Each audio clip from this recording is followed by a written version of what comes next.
Hey, what's up? Welcome to Basketball 24/7's first ever video news bulletin.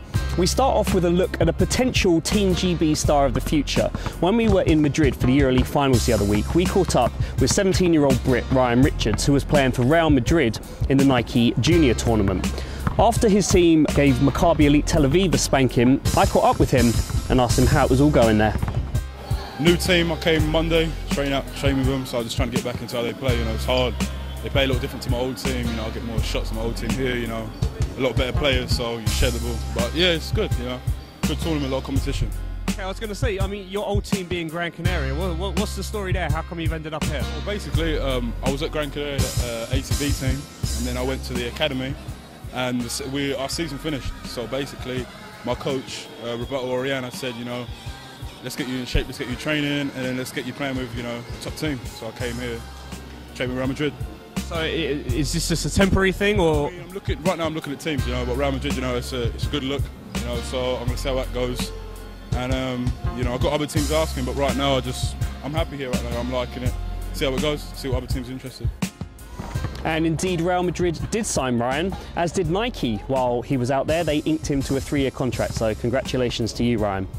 Now, while we were in Madrid, we also caught up with Sophie Goldschmidt from NBA Europe, and I asked her what was the reasoning behind making London the new NBA Europe HQ.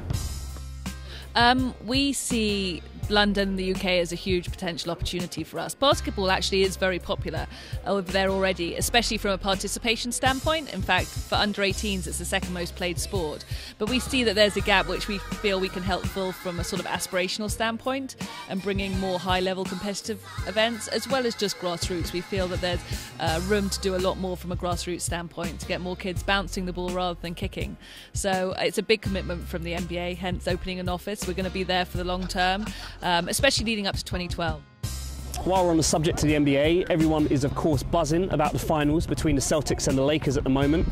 It's Game 6 tonight, back in Boston, and I think the smart money has the Celtics taking the championship tonight. Unless Kevin Garnett drops about 90 points, I think everybody reckons that Paul Pierce is going to walk away with the finals MVP. The reigning regular season MVP, Kobe Bryant, is going to have to absolutely pull out all the stops if he wants to keep this series alive.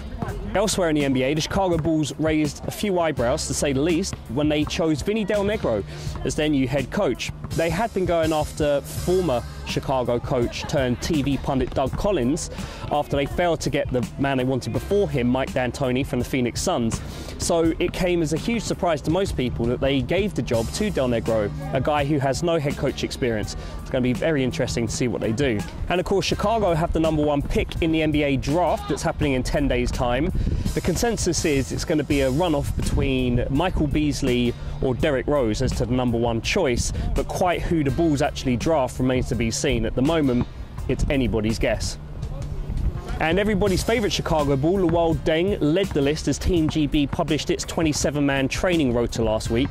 Also on that list was, of course, Luol's Chicago teammate, Ben Gordon. Now, if Gordon turns out, then I think we've got a pretty good chance of doing well and qualifying for Eurobasket 09. That's it for now. Don't forget to tune in next week when we're going to have all the details of the summer's hottest basketball tournament, Midnight Madness. That will be coming to a basketball court near you from June 28th. So we'll have all the details of that next week. And until then, keep balling.